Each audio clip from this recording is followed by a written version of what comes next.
या कोई और फैलने वाली ना हो। तो लेकिन उसके लिए दवाइयाँ, उसके लिए सैनिटाइज़र, उसके लिए मास्क, उसके लिए एम्बुलेंसेस अवेलेबल रखी गई, डॉक्टर्स की टीमें रखी गई।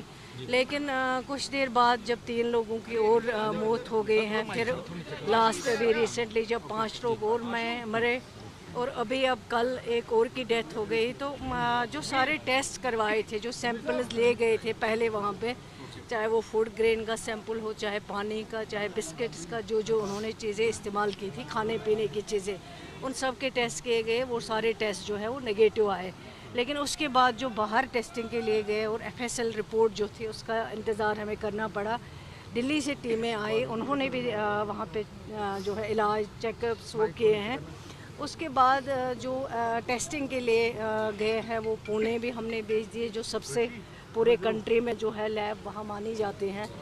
इसी तरह चंडीगढ़ है, इसी तरह दिल्ली है, लखनऊ है वहाँ पे, और यहाँ जहाँ GMC आज है हमें पे, यहाँ पे भी जो टेस्टिंग है वो की गई। लेकिन जो लास्ट पे रिपोर्ट आई, कोई वायरस नहीं है, कोई डिजीज़ नहीं है, कुछ भी नहीं है। एक इंसान नॉर्मल होके उसको फीवर हो जाता है, उसको वोमिटिंग हो जाती हैं और वो अनकॉन्शियस हो जाता है। उसके बाद जब एडमिट होता है और एडमिशन के बाद कुछ दिन में उन सब की डेथ हो जाती हैं। तो डिपार्टमेंट ने गहराई से, और मैं इसमें मुबारकबाद देती हूँ हेल्थ डिपार्टमेंट को, जिन्होंने इमीडिएट जाके वहाँ पे जो काम किया है, जो पोजीशन संभाली हैं। जैसे पैनिक हुआ था लोगों में वहाँ पे, लेकिन ये हेल्थ डिपार्टमेंट ही हैं, जो डॉक्टर्स वहाँ गए, जो टीमें वहाँ गई, जो हमने वहाँ आशा वर्कर्स को इन्वॉल्व किया है, आंगनवाड़ी वर्कर्स को इन्वॉल्व किया है। जैसे 3,500 लोगों का चेकअप करना ये कोई छोटी बात नहीं है।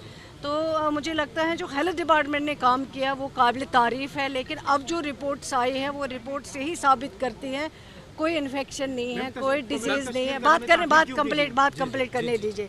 इस तरह का कोई मसला नहीं है। अब ये जो वहाँ के डिस्ट्रिक्ट डेवलपमेंट कमिश्नर साहब हैं, उनके साथ मैं इन टच थी इतने दिनों में, और अब मेरी SSP साहब से भी बात हुई है कि अब ये इन्वेस्टिगेशन का मैटर है।